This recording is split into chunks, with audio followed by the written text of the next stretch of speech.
I use a service called My Homework. And it's actually a universal Windows 10 app. Good grief. Yes, I only know it's universal because I tried to install it on my son's 640 and it's not available in the store. That's what I realised. It must be universal. That's how it should be. Yes, if only Windows 10 Mobile hadn't been pulled. Right, here we go. Send the link out.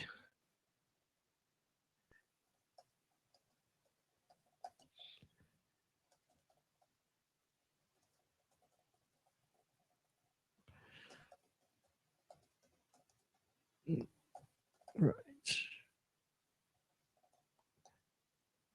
Paste the link. Okay, don't paste. Copy. Oh, that's good. Can't paste.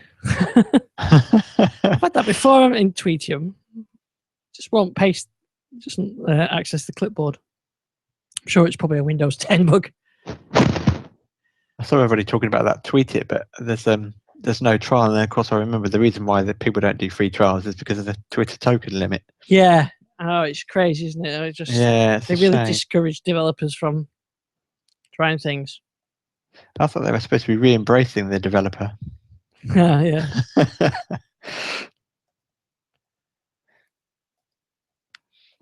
Right. There we go.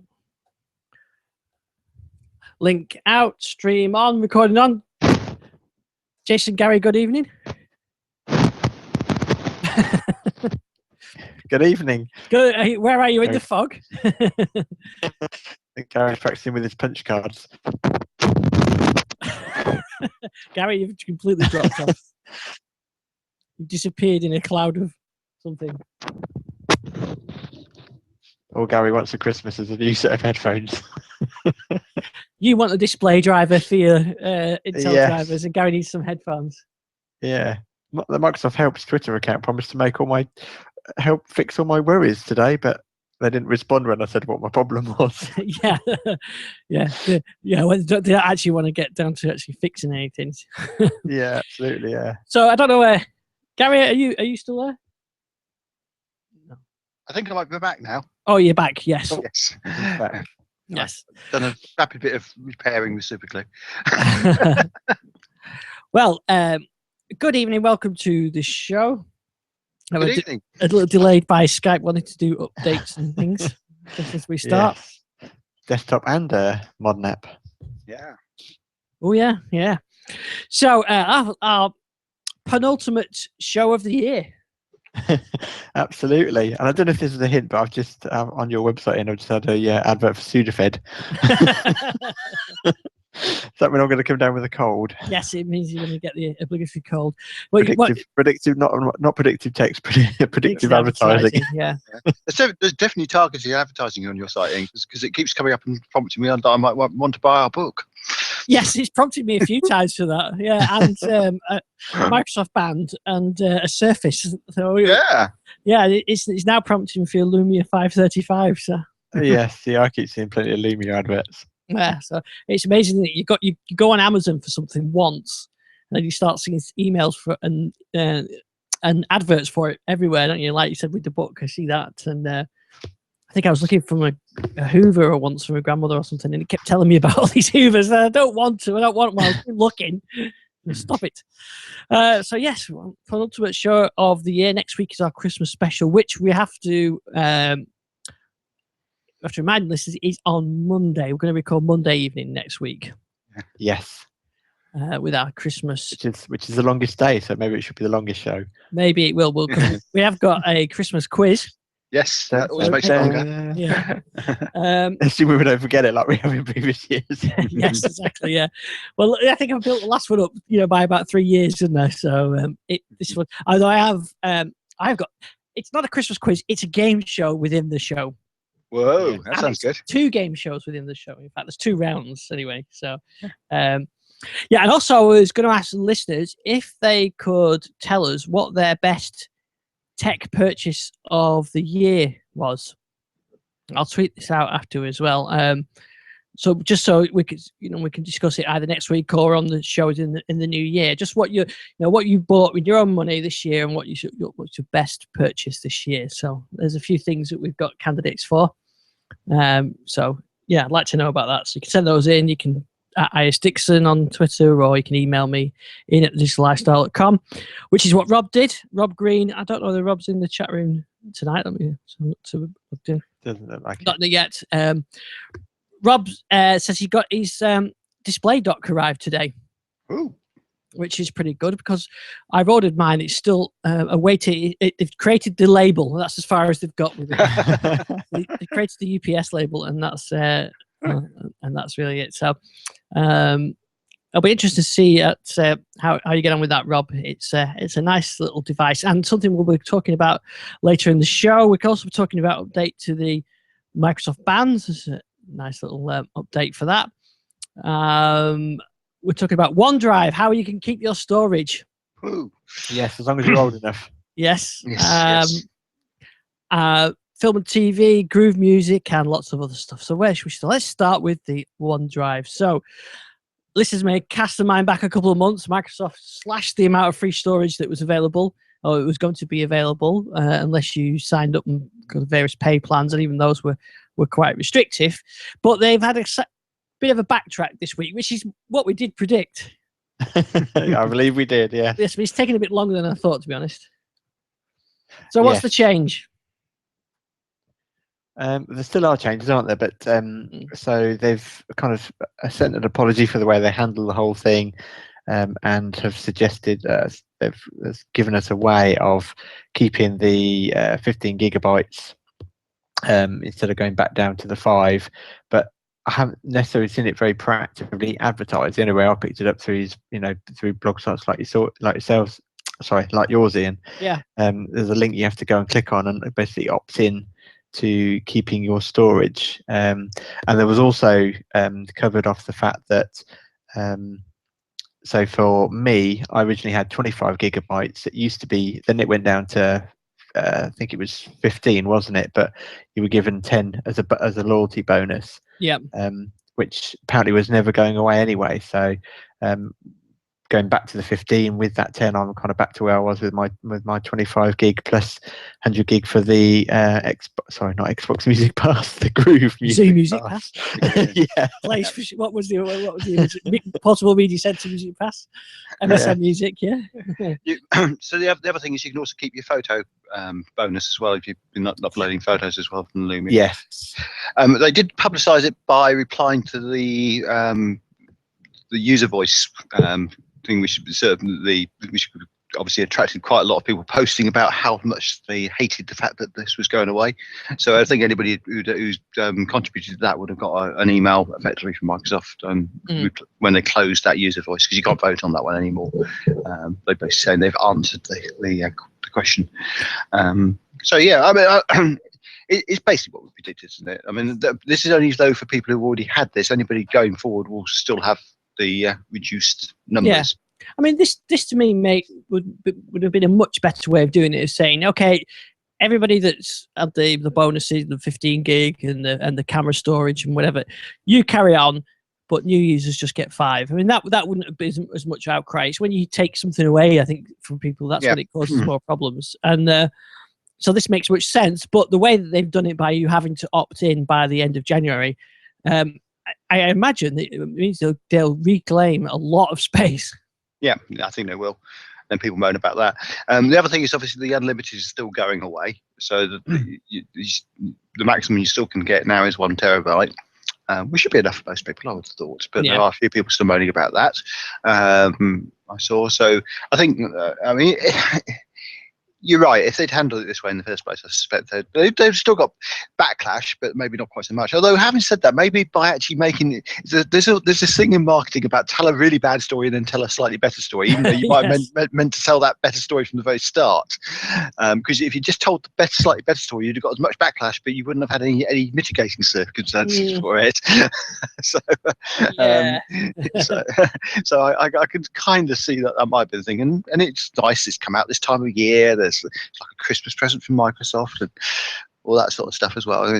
And also it's a slow news story type of the year, so it's getting picked up a bit. It's a positive story. So I think I can still see that there are few issues with this in terms of certainly the unlimited going away when they had promised that. But generally, I think it's a good move. I just have to remember, and I'd go and log onto my kids' machine and reclaim their storage, or claim their storage, because they started to put some music on there, so I'll make sure I do that for them and they get it. But I imagine a lot of people will just get cut off and not realize, but then they probably wouldn't have even bothered about the initial story anyway. So it's like you said, it's a bit of a mixture. It's good, a bit of good news late in the day, but a lot of people probably wouldn't notice anyway. Yeah. I'll say one thing actually. This opting in, I don't think it's unprecedented. I think I recall when I had my original 25, I think, and they dropped it down to 15. I think I had to opt in. Yeah, to keep the 25. Right, so I may be completely barking up the wrong tree here, but I've got a feeling this may be something to do with American corporate governance and how things are put on the balance sheet. So they're not actually. Yeah, I mean, it does it. Sorry, go on, Gary. So basically, they can say how many people have claimed the offer, and the way it actually shows the figures, rather than just giving it out to blanketly to everybody when it counts as a discount. Then I think there's something. But so one of our listeners out there will probably pick me up on this and be able to. But I just remember going back a few years about how things are done in America. That there's sometimes that you actually can't just give something to everybody. You have to sort of have the opt-in to get around the corporate governance rules. Yeah, I mean, that would certainly make sense, but I also think it kind of makes sense from a Microsoft perspective, because I do wish that they would more proactively advertise it, and maybe there will be emails that go out closer to the deadline. But it does kind of make sense in that, you know, not everybody needs that volume of storage, and probably some people aren't using it, so you don't necessarily want to keep people on, you know, an increased level of storage if one, they've never used OneDrive, or two, they've used it for, you know, the odd document here and there, probably by accident. So, you know, I think it is understandable. I've just logged into my wife's account actually, because I can't remember that. I know I haven't opted her back in yet, but there's no advertising, there's no pop-up I can see telling her that she needs to do it. No, I think the only way you know to do it is you click on the link and then it tells you whether you've claimed it or not. I think that's the only way you know. Yeah, I'm just trying to see if there's anything in options or. No, and it just says buy more storage. Your plan is free, 15 gigabytes. I mean, even the URL is not particularly obvious. It's preview.onedrive.com /bonus. So it's not even like onedrive.com/bonus. It's a separate domain, DNS name. So, well, anyway, opt in anyway. I know lots of listeners have and readers have, because I can see the click out links, and I can see lots of people click on it. So it's definitely worth doing. Yeah, so let me see. So I'm going to do, so basically click below and your account will not be affected when the amount of free storage changes from 15 gigabytes to 5 gigabytes and the 15 gigabyte camera barrel bonus is discontinued. So actually they're still, according to this, the way that's wording is that you're still going to lose the 15 gigabyte camera roll bonus if you don't opt in. Yeah, that's right. You are, yeah. Yeah. So let me quickly do that then. And you get the unlike I think you said earlier, the loyalty bonus isn't mentioned on all this, but apparently that was never going away anyway. Yeah. Actually interesting. So opting in actually wants to change OneDrive permissions. When one of the options is that allow OneDrive to add or remove bonus storage.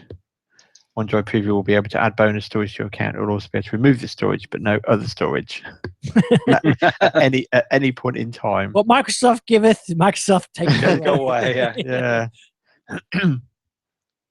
Yeah, you've given permission for them to just to delete it all. Yeah. Slightly worrying. Yeah. I'm sure there's probably something relatively innocuous about that. It's probably more like, you know, if you don't pay your bill and you've opted into more storage, that they're allowed to take it away. Because I know Redbot's really good at covering this stuff, isn't he? That you know, sometimes the EULA wording is actually less. It's more about being able to do things like that than actually, you know, having some big master plan like Google to give the flexibility. Yeah, that's right. I'm going to see if I can do my sons, and I expect it's going to fail from what I've Oh yeah, is this what you were alluding to before about the age? Yes. Yeah. So let me see. Actually, Live no, updating OneDrive live. no. Maybe that was a mistake that they've corrected. It's just let me do that. Well, let's see. This is perhaps a good time in the show to mention our book. They've gone at least what we're at now, 15 minutes without our book. So I just want to, we've had some good. I've had a few nice comments back about the book, but we still want some reviews on Amazon. So if you do get the book, and post us a nice review on Amazon, please. But it's still available on Amazon, and it's a nice little Christmas gift guide. Yeah. And I've created a couple of videos to sort of show some of the stuff that you can do, and I posted one of those this week, which is how to use OneDrive. Funny we mentioned OneDrive with Google Play Music and iTunes, and then access all your iTunes and Google Play Music from Groove Music on any of your devices, including your iPhone and your Android phone. So I did a video for that as well. So have a look at the link in the show notes, and you can check that out. But I've noticed a lot of people searching for how to use Google Play Music with Windows, and this is actually quite a good, if you've got a PC that you can run Google Play Music on. It's a nice little way of getting all that music onto your Windows phone or Android phone or iOS or even the browser. In fact, have you noticed the browser version of Groove Music actually is quite good now? Yeah, they keep improving that. So we don't get so many announcements about that as we do about the app. Yeah. App getting improved, but they definitely do keep adding new features to that. It's rather good. Yeah. And also, I got an email from recommended content as well, which is something I think is new. Mm. Although it did recommend me Michael Bublé's Christmas album. Knows you so well.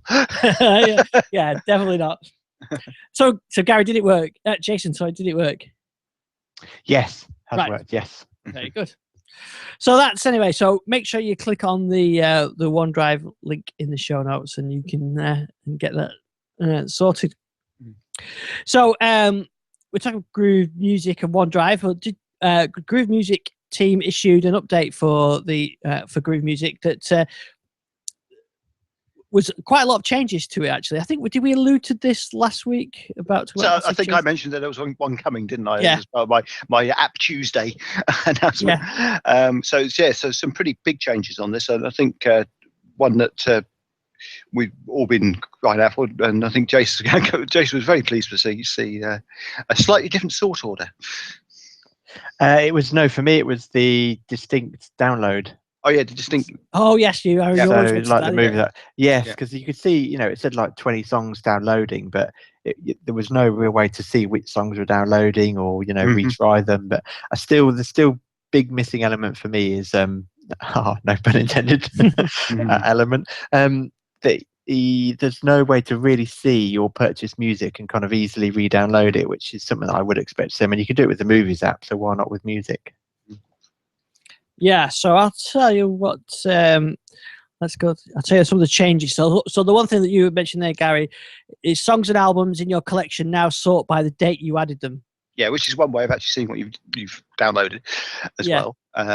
Which is very nice actually, because then I've just added my favorite Tijuana Brass Christmas album, and it's right at the top of the list now, which is great until January, and then I can remove it. But I think that's good. What else was there? There was you can swipe in to bring the hamburger menu now, so you don't have to go right up to the top, which is nice. So we're talking on mobile here, aren't we? Yes. Because you can't do that. Still can't do that on the tablet version. It should be nice, but I mean, I've seen a lot of people comment on that and saying that should be standard for the operating system as a whole. Swiping in actually always gives you the that would be a good idea, because you can't do that on the desktop version because swiping in brings the task switcher. Yeah. But on the phone it doesn't. So that's a good idea. Difficult to implement since the actual hamburger menus aren't a standard feature of any app. You always have to add them in manually. But yes, you've got to, as a developer, you mean you've got to roll your own solution. You've got to go in. So I think but it's a paradigm which I think many developers will actually adopt quite quickly, because it does make a lot of sense. Yeah. Some other things I'll include link to the whole set of changes, but some noticeable changes. Cortana, you can say play rock, and it'll play rock music or whatever style you want, which I think is pretty good. It's as if we detect songs which are duplicated in OneDrive, and the music packs will pop up notification asking us if you'd like to automatically remove them. But I'm not sure which one gets removed, the Music Pass or the OneDrive one. Yeah, that's kind of worrying, isn't it? Well, hopefully it's the Music Pass one that gets removed, and it just keeps your OneDrive version. Yeah. And they've improved the Continuum experience, which they have made it a little bit better on there, the UI around on Continuum. But actually, I actually found that the Continuum actually works quite well on that. But a nice update. And I know some people had a go at Microsoft and for sort of calling it a massive change, and then they are not significant changes. But actually, I think the fact that we got some improvements and changes and a continuing development to Groove Music is fantastic. I mean, don't forget, some of the Xbox music didn't change for years on the Windows phone. Yeah, and I think also the size of an update is subjective, isn't it? I mean, like you just listed a lot of the changes. It was a big update, but I think for most people they would class a big update as it's reintroducing some of what they see as missing Zune features, like music discovery and being able to share tracks with friends and things like that. So yeah, I think it was a bit harsh, because for me it did feel like a big update. Just adding the download section for me was huge. So yeah, and I think they do a good job of really promoting their app, and they always do change logs. So yeah, I think it's a bit of a shame to knock them, because I don't think they deserve it at all. Yeah, definitely with change logs. I mean, just that's just useful and it's right. I don't know, it's something for us to talk about, but I get sick of seeing minor improvements and fixes. You'd like to know what, for example, the swipe in, you wouldn't know about that, would you, if they didn't document it? But but not all developers do that full documentation, and many at Microsoft. Yeah, and also I understand that there was some actual bugs with the Continuum interface where some of the UI elements weren't clickable, and within 24 hours they had a fix out for that. So I think they definitely they're a deserve good team. They're a good team. I like those guys. They're really. When I was over at the summit, they were very welcoming and talking about a lot of stuff behind the scenes. So yeah, really good guys. Real contrast with the Mail app, which also had a big update and was completely lack of fanfare at all. I mean, it's on the desktop now. You can do linked inboxes. All the settings are now. I find the settings are much more cleanly laid out. And my favourite feature of all, you can do select all. Yes, yeah. Still no entry on junk items, but at least you can select all. Yeah, that's brilliant. Yeah, it's a bit harder to find what's changed in the Mail app, but it has progressed quite nicely now where it is usable, and the search is usable, and I've actually stopped using on my Surface. I don't use the browser-based Gmail now. I just use the Microsoft Mail, because it's I've got all my the other mailboxes linked into that as well.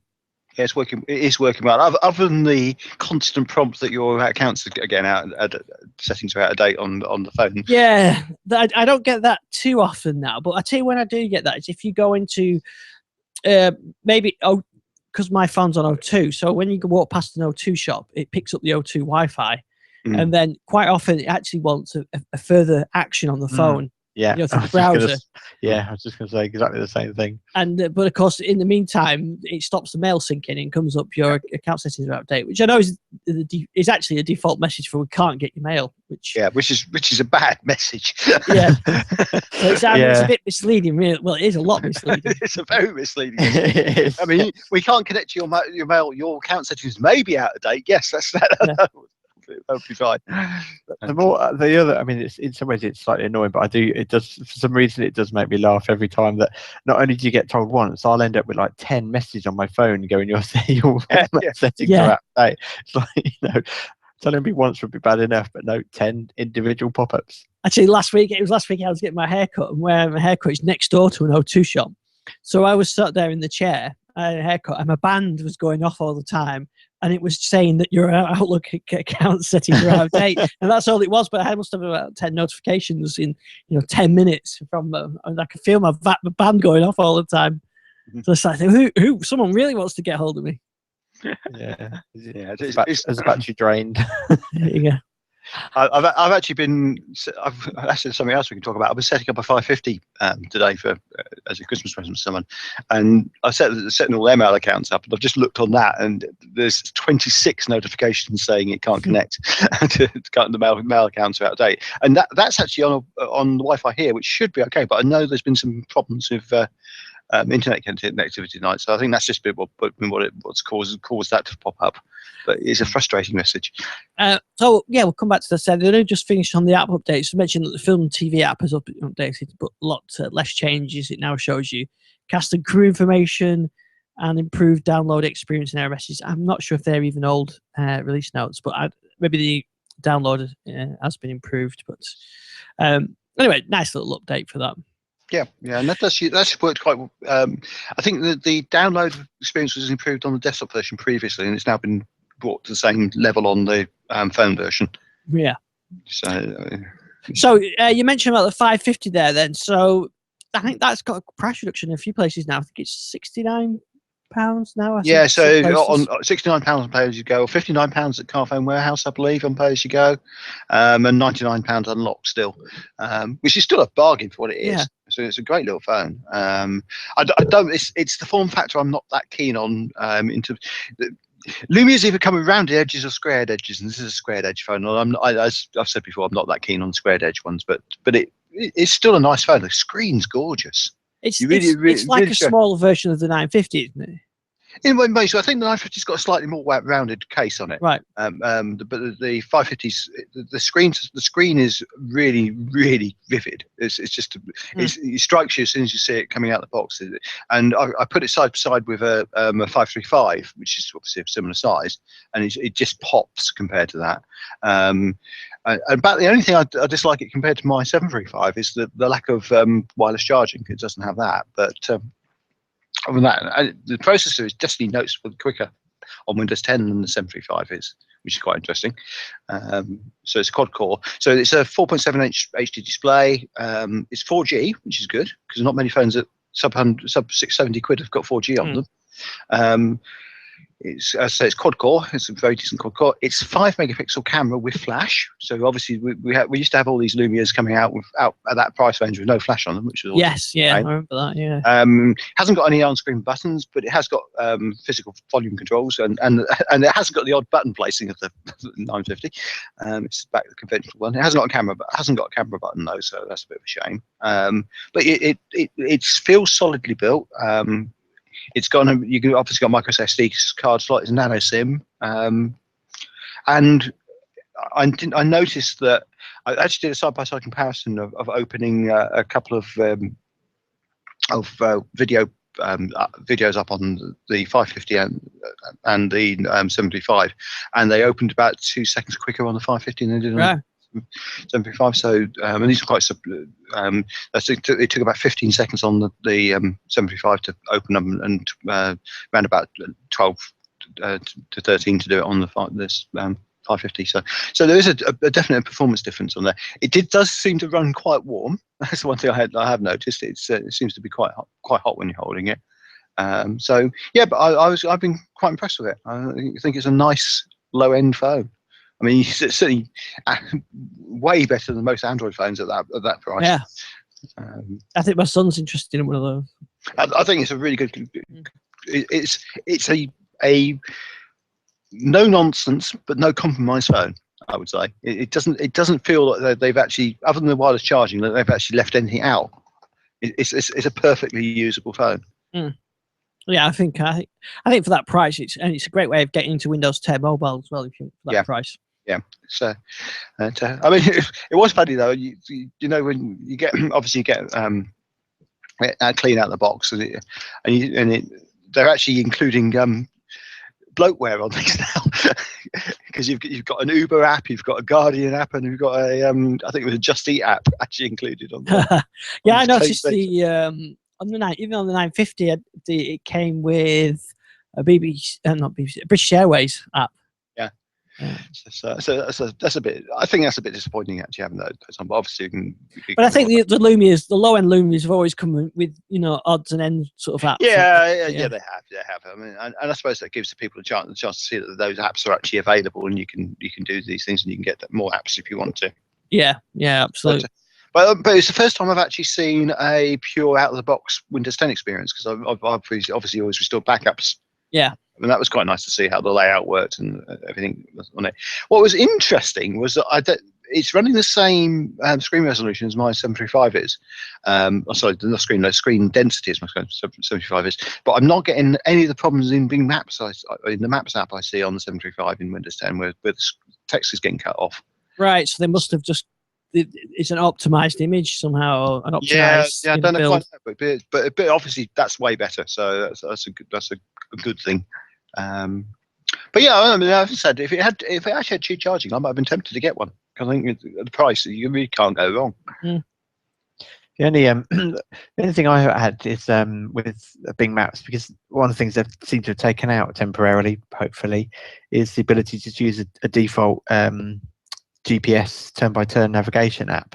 So it always defaults to Bing Maps, and I was trying to use it to set a location, and went to go for directions, and it came up with that message where it says the compass needs to be set. Please do a figure of 8. I don't think I should be doing that while I'm driving. That's you should be done driving.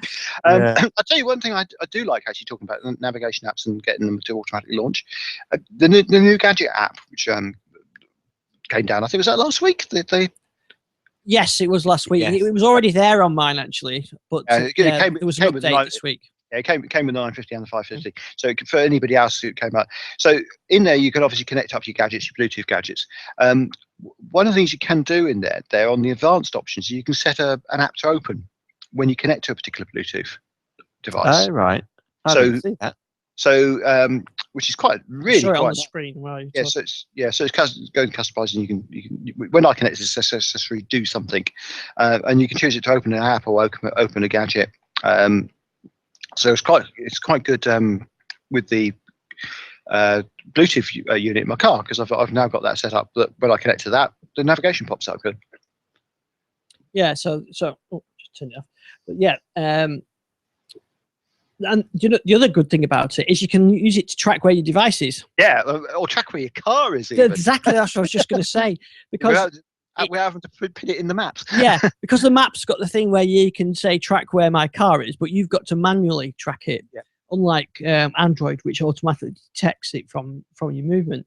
But because I've got Bluetooth in the car, and then through this Gadget app here, you can have a look. So I can look at my Bluetooth in my car, and obviously it's not connected at the moment, but if I go to the Find button, it shows me where it was on the map. So obviously that's where your car is, or should be, hopefully. So yeah, it's a great way of being able to find your car without you having to manually map it, and it will show it exactly on the map where you left your device, which I think is really good actually. So I quite like that gadget, and you can pin them as well. To see the connection status. So I mean, I can see on here, there's a keyboard and the display dock and my band, and the band one is lit up as has been connected currently, and I can see that I last connected to my car 2 hours ago or whatever. So I think that Gadget app is actually quite nice. It's a nice replacement for the devices setting that was on the settings thing. Yeah. On the previous version. Yeah, I've got a feeling it's going to evolve a bit more as well, because there seem to be a few things that sort of like on there. I mean, one thing I haven't quite figured out is what the apps thing does at the bottom. Is it just a shortcut to allow you to choose an app to work with it, or does it actually turn on and off working with the unit? I mean, it could be nice to be able to have that sort of say, I don't want my sat nav to work on over this, but I do want my music to work over it, or something like that. That would be quite nice. But and I'll give you so an update on the 950, how that's been with me. That really, really working well. So I put the .29 build on, which we'll talk about in a sec. But as it's all been working really well. Everything's the car's kit's working well. It's working okay with the band, better than the 1520 was after the Windows 10 mobile upgrade. Battery life is proving to be really good actually. I can probably get 2 days out of it easily. I mean, I always charge mine overnight anyway, but you could easily get 2 days out of it, I think, at a push. So, if you're doing a long travel or something, you got long flights and something like that, and you worry about charging, you don't have to worry about it with this. It's definitely very good. And it had that initial day where it was warm when I first got it, but then since then it runs very cool. So it's constantly cool unless you're using it. When you're using it, it warms up. So if you've got it open, you've got the screen on, and you're doing something on it, then it does warm up. But in use, it's great. It's really nice. Should have mentioned battery life on the 550 because I think that's pretty exceptional. I charged it at 9 o'clock this morning, fully charged, and I've been using it virtually all day, doing things on it, and I've got down to 82% battery life. So that's really, I mean, that's something that is hard to get on an Android device. And you see various people complaining about battery, but the battery on the 950 has been the XL is really good. So I've been very, very pleased with the phone. It's a nice, light feeling phone. To me, it doesn't feel like a large phone, and I can reach everything with my thumb. And I really like it. So, and BBC iPlayer radio is now working as well. So excellent. Yeah, I still keep forgetting to use the hold down the Windows button to make the screen shrink down, which I know iOS did first, but I still kind of find myself stretching if I'm trying to use my phone. Yeah, you forget, don't you? Yeah, about 10 minutes later I go, oh, why didn't I use the Windows key? Yeah, and I think. Shit, I was just going to say that also the shifting keyboard bit on that was quite cool as well. I hadn't realised that until I went to that thing the other day. I hadn't actually seen. Yes, that is quite good. Yeah. Where you can actually move the keyboard to one side or the other, and you can change it to left-handed and right-handed use. Yeah. Where they took the nibbies for the cursor control. Which is quite cool. And the Windows Hello is actually proving to be very good. I really like that. Have you seen that's actually now available with a few registry hacks with an Xbox One Connect? Yeah, I believe so. Yeah. Which is kind of cool. So if you've got one of those hanging around and you're not using it, might be a good thing to plug in, but might be a bit difficult to carry with your phone. Who wouldn't be using their Xbox One Connect, I ask you? I've got mine gaffer taped to my Surface. Yeah, I know. I've still got the lens cover over our Xbox Connect, just because the kids like to use each other's game saves, and it just continually keeps trying to sign them back in as themselves. They get so frustrated. Yeah, I think it's one of those. I think it's one of those features that probably work great in some kind of designers and techie workshop, and then they thought, yeah, that's brilliant, but actually in the real world, I don't think it has a lot of use. It irritates my son because he'll be playing his game upstairs, and he'll say come down here for a minute. So he comes into the living room, sits down next to me, and the Xbox sees him, signs him out of his game upstairs, and signs him into my Xbox, and it chucks him out from what he was doing. So he gets really frustrated with that. So we've turned that off. Like I said, it's a good idea in principle on the Xbox, but on a phone it works. It works. Yeah, really the phone well. It works brilliantly. It's a really good idea. I tell you what else which I found was really good with it. The camera is excellent, and the HD video recording is great. But I was at a concert on Saturday night, and I recorded some video, and it was in the Manchester Arena, so it was packed, 10,000 people. And when you record audio, video with audio in a concert venue like that, you generally get the sound totally distorted, but the sound came through really clear. So it's the camera. I've been really pleased with the camera on it. So I've not really done a lot with the camera yet, but what I have done is it's proven to be really good. So very good for low light, very good for video, and very good for the audio side of it as well. And so I've been very pleased with the 950. I'm glad I got that one. I think that's the right phone for me until we get the Surface phone. Yeah, not Surface Pro phone. Yeah. Who knows? Know. Right, so there was another a nice update for the Microsoft band this week.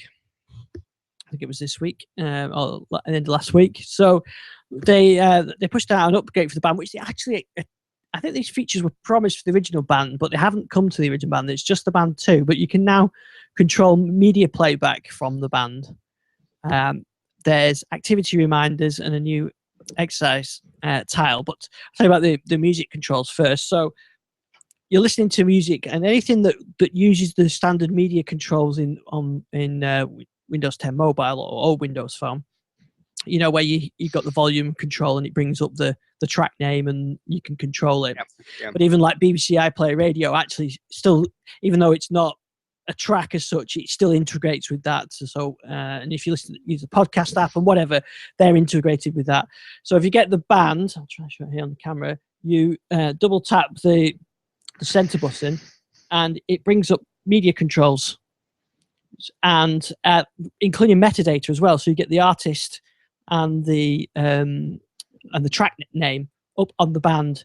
So you double tap and it brings the controls up, and you can do pause and playback, previous track, next track, and you can control the volume as well from the band, which is really nice. And for the volume, actually, you just swipe across, and if you keep, if you flick left like that, it turns the volume up, and if you flick right, it turns the volume down.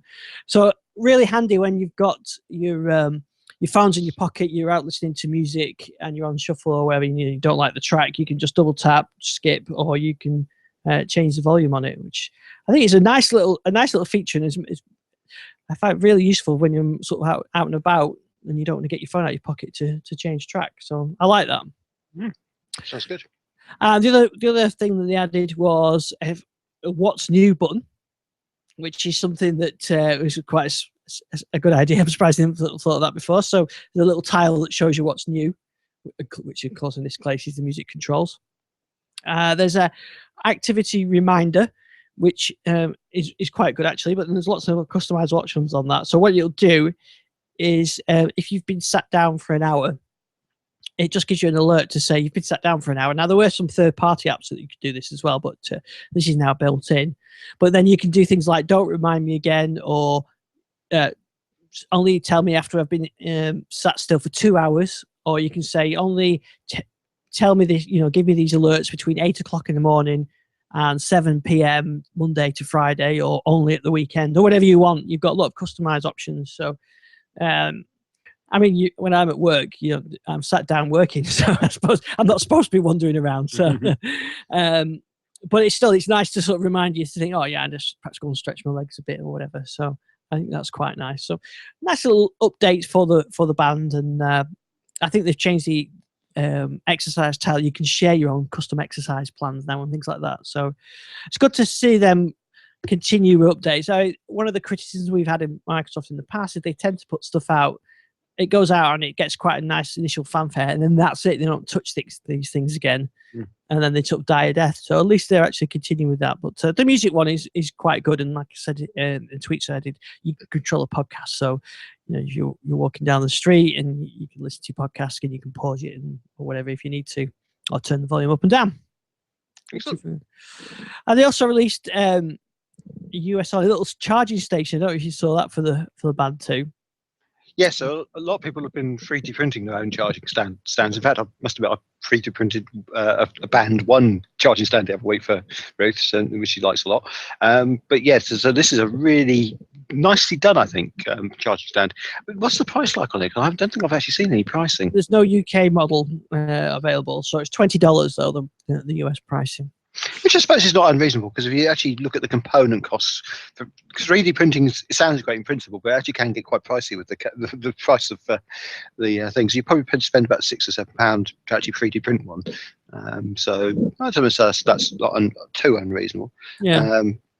And it's a very good quality build as well. And just a couple of reviews I've seen, it seems to think it's well laid out and well thought out. But you don't get a cable. So you've still got to provide your own cable with that, but you can use it as a nightstand, which is pretty good. It's funny with the band. I bought that extra cable so I could charge at the office if I need to, but you don't need to, because if you have it in the watch mode where it only turns on the face when you're looking at it, I get sort of, when I come to charge it in the evening when I go to bed, it's at 80% still. So I could have saved myself 15 quid for the cable, really. So lesson learned there. You don't always you don't have to be paranoid about charging these things. When they get a new cable, it's like when you get a new phone and you get a bit paranoid about, maybe I'll need an extra charger or something, but you don't really. It's a bit like the Surface. I was tempted to get a second charger for the Surface and leave one at home and carry one, but Yeah, they're dear, aren't they? You know, especially the service charge. I think it's what, 60 quid or something like that. Yeah, they're really expensive. Almost up to Mac charger services charges. And I just wouldn't trust one of the third party, China import ones, because you just don't know. No. Yeah, you don't want your surface catching fire. Yeah. And talking about the 950, I've been doing some more play around with the dock and Continuum, and I found it pretty useful actually. More as a proof of concept than actual day-to-day use yet, but it's getting closer. But you mentioned last week, my real disappointment with it is the lack of remote desktop, because that is the one thing that would actually open it up. But the good news is, so far Microsoft have confirmed that a technical preview remote desktop app is on its way that will support Continuum, as it's a universal Windows app for Windows 10 mobile and the desktop. Yep, and I think it's going to be very good. So that will be the key for me, because I tend to remote desktop on a lot of things, especially when I'm in the office. I usually have about 3 or 4 connections open, and I can almost just use the Lumia as a second screen for one of my server connections and just leave it on there all the time. But it's also handy, quite often I get in the evening and there's an email or there's something I need to do at the office, just reboot a server or whatever. And if I've got the Continuum docks set up, I just plug it in, remote on, and fire away and VPN in and do that, which is what I would do on my Surface normally. But I think that's it's a nice little thing to be able to do with that. And I can imagine if you're traveling, if you can remote desktop back onto a PC on your business network or your home network, then you really, if you've got that connection, then that opens up every other, all the other possibilities. So you could manage to travel very lightly. Yeah, I could imagine myself actually doing some coding that way. That'd be quite interesting. While we talk about Continuum, one thing which got me on the 550 is, the Welcome to Windows 10 app, this sort of getting started app. Yeah. They have. So that's got videos on how Windows 10 features, and one of the videos is using Continuum, which is on the 550. Which doesn't support Continuum, which I thought was a bit odd that they did that. I have to say, Miracast worked exceptionally well from the 550. I did try that out today, and that works really, really well. Right? Yeah, of course. Yeah, that you just don't get the second screen option, do you? But you get the main screen. Yeah, and obviously you haven't got the Continuum. It doesn't change size, so obviously it's not doing the full Continuum thing. Yeah. I don't know if it would do if you connected to the keyboard. I haven't actually tried that. That's a thought. I'll give that a go at some point.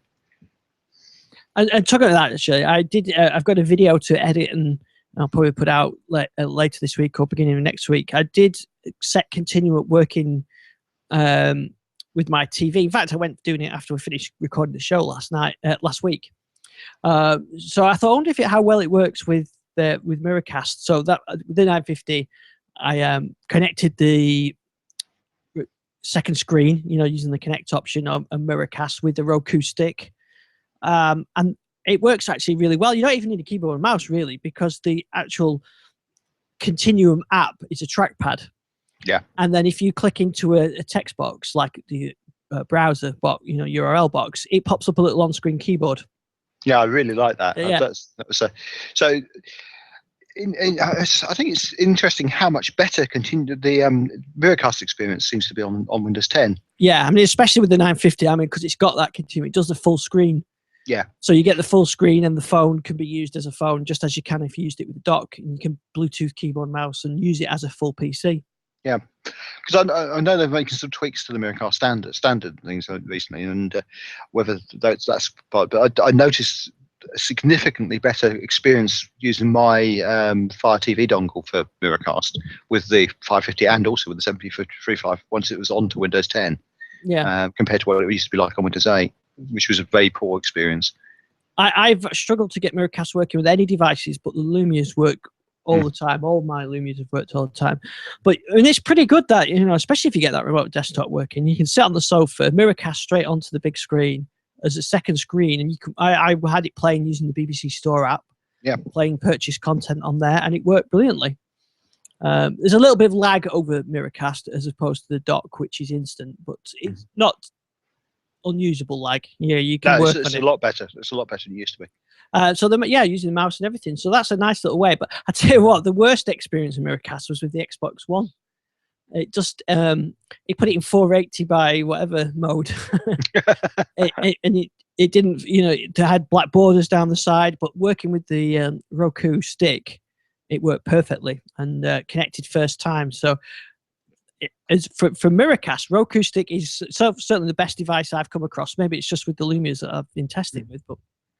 I have to say the Fire TV works really well. Yeah. It actually seems to work better than the Microsoft Miracast dongle. So I mean, that's a great option to get you to get a PC experience on the TV without really a huge expense. Just get a if you've got your phone already, I guess, but you get a dongle. But if you get one of the cheap tablets to work with it, that's another way of doing it on there. But Continuum works very well on that, so I love that video. Probably posted next week. But once I get the remote desktop app, I'll be very happy then. My laptop can stay in its bag when in the evening. You better get rid of your Surface soon. Oh yes. Which I still think there's that market we were talking about when we first started talking about this of a screen you plug your phone into and carry around as a tablet. Like an Atrix. Yeah, the Atrix, yeah. But not really like the Atrix because it wouldn't actually have any functionality in the tablet part of it at all. It would literally just be a screen, a touch screen. I just feel like that's something which could come. I don't know how it would actually react to that though, because I guess you'd have to manually switch Continuum on because it wouldn't necessarily recognise it as being paired screen. But yeah, I think that'd be really cool. Yeah, I think there's a potential there. Maybe I think these things. I mean, the Continuum works great, and the more universal apps we get, the better. But once we get Win32 apps, maybe on an Intel-powered Surface phone. Well, one of the things I was thinking about with that, the idea of a flexible of that screen is screen technology is moving on at the moment. We've got the whole OLED stuff coming along, which makes making flexible screens quite easy to do.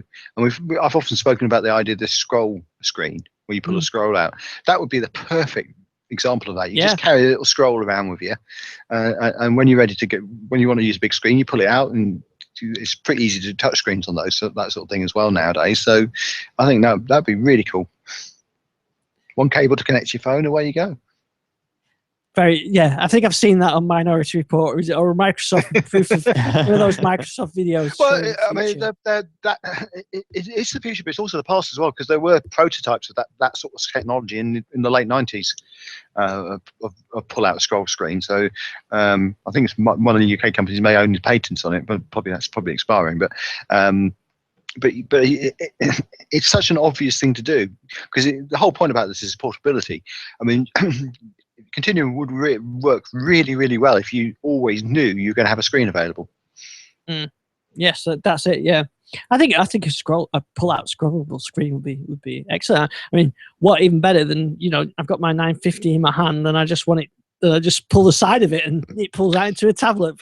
Well, the other thing I was thinking about on this is there was the Android phone which had the projector built into it, wasn't there? Yes, I remember. It was a Samsung one, wasn't it? Yes, yeah. So something like that would work really well as well. Little LED projector plugged into actually in the phone with the keyboard. So I think there's a whole lot of possibilities for this. Yeah, there is, and the universal apps strategy is the thing that's got to come up. But we just seem, I've not got a list of them, but we do seem to be getting quite a lot of universal apps popping up at the moment. Yeah, I think we are. There seems to be a bevy coming in. The number of apps in the stores increased by about 10% in the last 2 weeks, from what I can work out. I may be just looking at the wrong figures, but that seems to be what I'm seeing. Yeah, I think there was. I'm trying to think of them all, but there's quite a few, and there was Uber, and we've had TuneIn, and there's been quite a few recently and that Twitter app. I think it might have been before we started recording, Jason, you mentioned. Yeah, the Tweeter app, which looks like it's really good. It's just a shame because of the token limit that Twitter app developers never offer a free trial. Yeah, it's a shame, but I think, I mean, it's definitely getting there. It's a shame it's not easy to spot if you'd say looking on desktop apps which apps are effectively universal. It'd be nice if on Android you can always tell if you've got a universal app or not. I think that would be a nice thing to do. But definitely you are starting to see that, and I think also things like the fact that we've now got a Xamarin Forms implementation which works with the universal app platform as well, so you can actually write one set of code for completely cross-platform now. That makes a big difference. I'm certainly porting some of my Android and iOS apps for some of my clients across because it's easy to do. When I can go to a client and say, look, I can give you a Windows 10 app based on your current code base, and it's going to take 2 or 3 days to write it. Do you want it done? Rather than it's going to take you 6 weeks to write one. Yeah, it's an easier sell. Yeah, it's a much easier sell. Yeah, definitely. And I think, and also there's no worry to you in maintainability. It's just it's going to be as easy to maintain because it's basically going to be the same code base. I think that makes a huge difference. Yeah. Now, one other final story I did want to mention. We talked about Windows 10 Mobile, and we were all on 105.86.29. Which I think is itself as a milestone, wasn't it? That the release version of Windows 10 Mobile for the 950 and the 550 is the .29 now, and the desktop version and the tablets are all on 29. And I think even the Xbox is on 29. So, which is a great thing that it's the first time we've had that where everything is synchronized. But I think they have pulled the .29 update from Windows Update at the moment. They have, yeah, because they've had some problems with people actually updating. So while they investigate that, they've pulled the release, which makes a lot of sense. I think some of the reporting on it has been a bit poor. I saw Microsoft pulls buggy update or latest buggy version of Windows 10, which is not really. It's true. No. The version itself's not buggy. It's just the update process was a bit. And I had no issues installing it at all. No, and it's quite a low number, but I give them the due because I could have left it out there and said there's only I think 1 or 2% of people having problems, but they actually said no, it's a problem. We'll play it until we can get it sorted out. But I think the fact that they've got everybody on the same versions, I think is impressive now. We've got it rolled out all the way from the smallest 4.7-inch screen right up to the big screen on the TV, and with the Xbox all running the same versions. Yeah, very impressive. Yeah. Right. So I think that's just about all we've got time for this week. I know Jason wants to go and watch Luther now. We've made him miss it. Yeah. Did I take him out yet? Yeah. Some people have to look at Twitter to see the context of that statement. Yeah, you would have take him out for lunch, was it? Or so we'll be back on Monday evening next week for our final show of the year, because I think we're gonna have a 1 week break between Christmas and New Year. So it'll be the final show, which does include 2 game shows for the price of 1. Excellent. No, I'm giving you no preparations. You don't know what you're gonna, if you're gonna swat up on things. You don't know what I'm gonna do, so I'm keeping that under wraps. It should be interesting. So Gary, what have we got on Fascinating Tech at the moment? The gadget gift guide is up, and you can have a look at that, see if there's some last minute press release you want to get. We've got to just published the review of the D-Link pet camera, which I thought I'd give Wayne this review because he's got a pet Labrador. It'd be a great thing to review. And he says no, he can't get the Labrador to actually even stand anywhere near the camera, so he goes off ghost hunting with it, which apparently worked very well. Very good. So that's in that issue, and you can also read about a lot of other things as well. Some good bit of that about that 3D scanner I mentioned last week or the week before. A lot of other stuff in there. Some really interesting articles. And Jason, where can we find you? You can find me on Twitter at DatabaseJace. Oh, and I should say as well, you remember that Surface Pro 3 keyboard problem that I mentioned, that getting loads of hits on the post I did about it? I had that exact problem occur to me again today. So just as a recap for anybody else, in case you get this problem, so when I turned my Surface on today, the keyboard didn't work at all. Nothing would work, and the screen rotation was off as well. So it was on my desk in the normal desk mode, but it was portrait mode. So anyway, I tried rebooting it, and that doesn't fix it. But if you do the old hold down the power and the volume up until it actually seems to switch off as an extra sort of switch off mode, fire it back up, and everything works fine. It's amazing how that fixes it, but still no one at Microsoft seems to have gotten onto that because they're still telling people to return their keyboards. But they should be pointing to you. Yeah, well, there's now on that article, I don't know how many comments on there, 20 or 30 on the blog, and I put the video, and there's it's had 3,700 views in 3 weeks or something like that. So there's definitely a lot of people with it there, but unusually for YouTube, there's no nasty comments on the video because it's all people really relieved that they fixed their Surface. So, so it's the one video that I've got which is all pleasant comments. Anyway, so you can leave your irritating comments if you like on our YouTube channel, on iSticks at Twitter, and everywhere else. So we'll be back next Monday evening for the Christmas show, and we'll be on the podcast and YouTube, everywhere else. And so until then, get ready for Christmas, and we'll see you next week. Take care. Yeah. Cheerio. Bye-bye. And buy the book. Buy the book. Yes, buy now. Buy 3.